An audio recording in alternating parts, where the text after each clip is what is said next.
Hey you, it's True, and today we answer the question, should you summon Dark Cinderella in Evertale?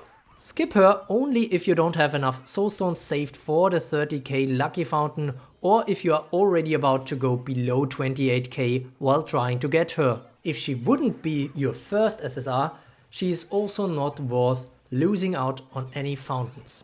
Other than that, everyone should try to get at least one copy. She does not need high stats for her spirit disruption to take effect.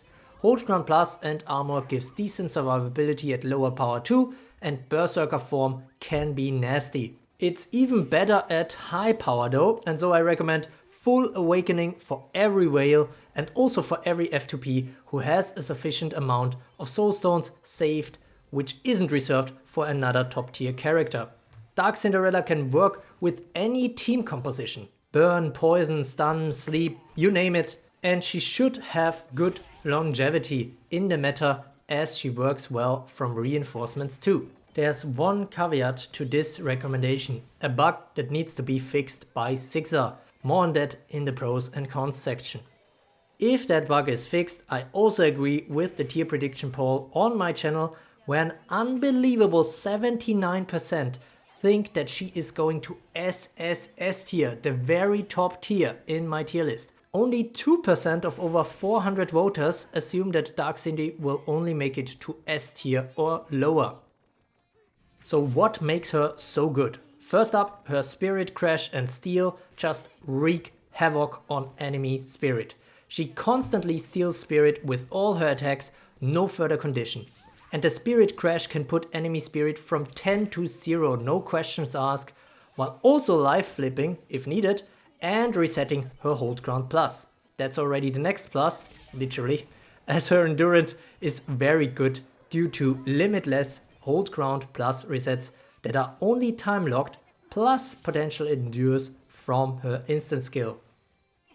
But it's not her survivability that stands out, it's more so her lethality. 2 armor ignoring attacks that deal 600% damage to an enemy, one of which actually targets 2 enemies. Plus enrage on top, that means up to 1800% unmitigated damage in a single skill.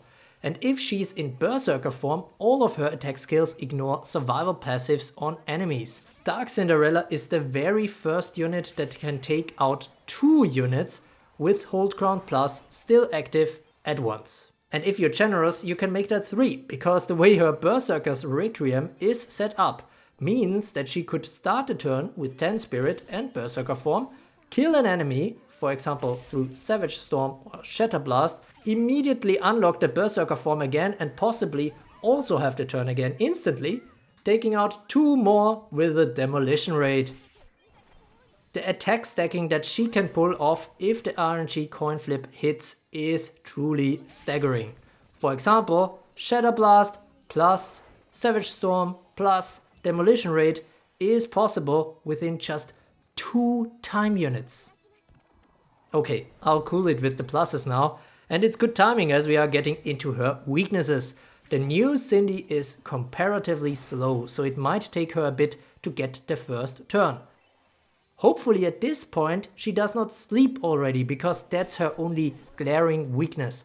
Now most units are vulnerable to sleep, but many recent top units at least have sleep wards, stealth shields or some form of self-purify where they don't need to take action to wake up. Think Water Anya.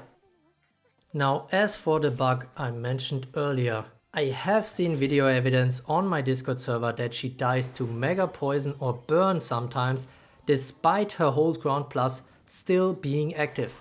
That does not compute with her descriptions, so it is a no-no in terms of reliability and could hinder her broad adaptation.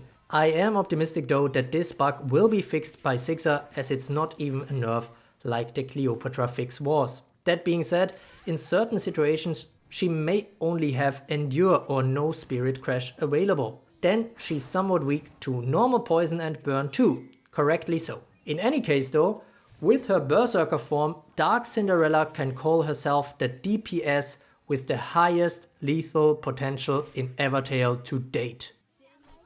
That's it for my review. Let me know what you think of this new format in the comments.